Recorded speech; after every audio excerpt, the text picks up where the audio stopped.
at the 32nd Ministerial Meeting of the ASEAN Regional Forum, ARF, being held today in Kuala Lumpur, Malaysia.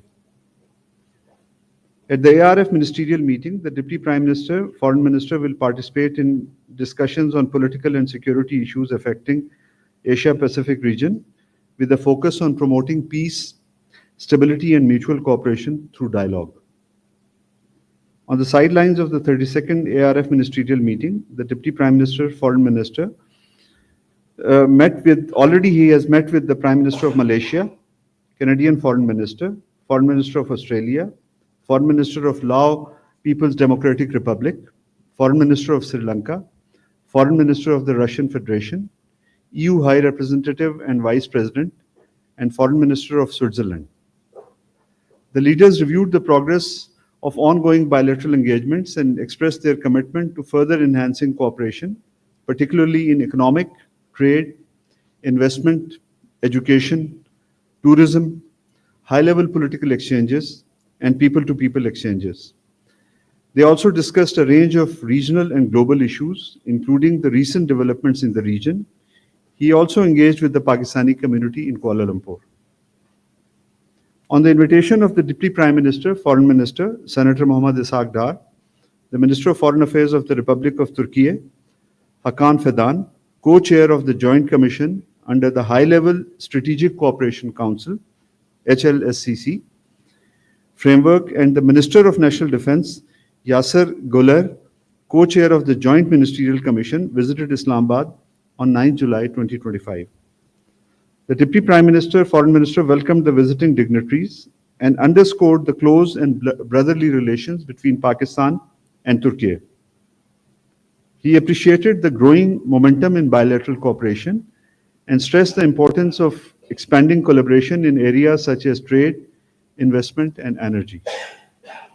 The Turkish Foreign Minister conveyed warm greetings from President Recep Tayyip Erdogan and reaffirmed Turkey's strong desire to deepen cooperation with Pakistan. He highlighted the profound historical, cultural, and religious bonds that underpin the enduring relationship between the two countries. The two sides also exchanged views on a range of regional and global developments. They reaffirmed their shared commitment to peace, security, and development in the region. The first meeting of the Joint Commission, co-chaired by the two foreign ministers to review the progress of the 12 joint standing committees under the HLSCC framework, was also held on 9 July 2025. A high-powered delegation led by Special Assistant to the Prime Minister on Foreign Affairs, Ambassador Syed Tariq Fatmi, as well as Special Assistant to the Prime Minister on Industries and Production, Harun Akhtar Khan, who is also the focal point for Pakistan Steel Mills project, called on Russia's Deputy Prime Minister, Alexei Overchuk, in Moscow today. The two sides reviewed the entire range of bilateral relations in all areas of mutual interest, including political, trade, and economic cooperation, as well as energy, connectivity, industrial and agriculture cooperation. Furthermore, SAPM Mr. Tariq Fatmi underlined that Pakistan attached high importance to its relations with the Russian Federation, adding that strengthening relations with the latter was one of the Pakistan's foreign policy's priorities. He affirmed that Pakistan viewed Russia as a stabilizing factor in the international arena. The SAPM Harun Akhtar gave an overview of the investment-friendly industrial policy of Pakistan that had ensured macroeconomic stability achieved under the present government.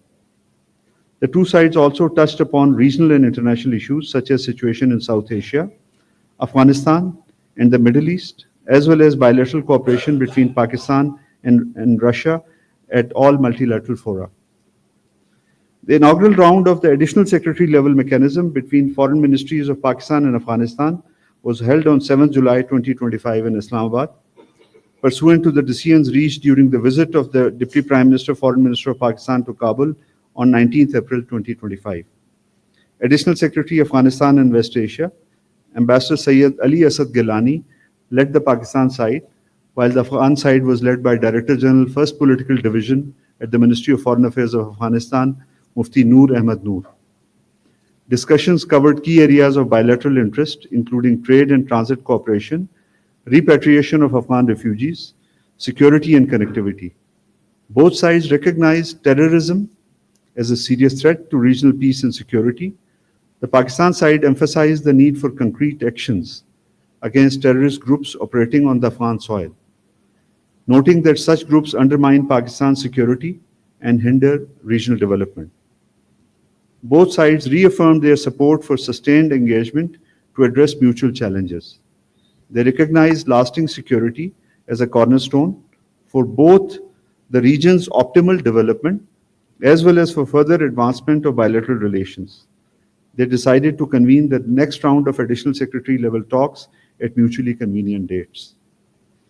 The ninth round of bilateral political consultations between Pakistan and the Republic of Poland was held in Warsaw, Poland on 4 July 2025.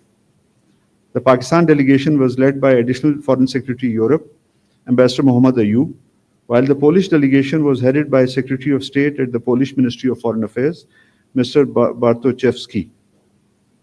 The Ambassador of Pakistan to Poland, Mohammad Samiur Rahman, and the Polish Ambassador to Pakistan, Mr. Pisarski, were also present during the consultations. The two sides reviewed the entire spectrum of bilateral relations and reaffirmed the commitment to further strengthening cooperation in various fields, including trade, investment, energy, security, defense, science and technology, agriculture, migration and mobility, and higher education. Regional and global issues of mutual interest, including developments in South Asia, the Middle East, and Europe, were discussed in depth. Both sides also agreed to enhance collaboration, including through the continued cooperation at multilateral forums, including the UN, exchange of high-level visits, parliamentary exchanges, and dialogue.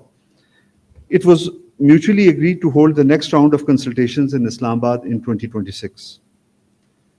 The 94th Yom-e-Shuhada-e Kashmir will be observed on 13 July 2025 to remember the martyrdom of 22 Kashmiris who sacrificed their lives in Srinagar in 1931 while braving the indiscriminate firing of Dogra forces of the erstwhile Maharaja of Jammu and Kashmir. We salute their courage and bravery, which ignited the valiant struggle for the Kashmiri people's fundamental rights and freedom. This is most unfortunate that the plight of the Kashmiri people remains unending even 94 years of the Srinagar tragedy. The Indian forces enjoy impunity to kill any Kashmiri and destroy any property under the draconian emergency and counter-terrorism laws. Earlier this week, the 9th anniversary of the extrajudicial killing of the Kashmiri youth leader, Burhan Muzaffar Wani, was observed. Mr. Wani was one of the hundreds of Kashmiri youth who have been victims of extrajudicial killings. So we once again urge the Government of India to bring an end to extrajudicial killings and desist from indiscriminate use of force against the Kashmiri people. I thank you, ladies and gentlemen. The floor is open for questions, sir.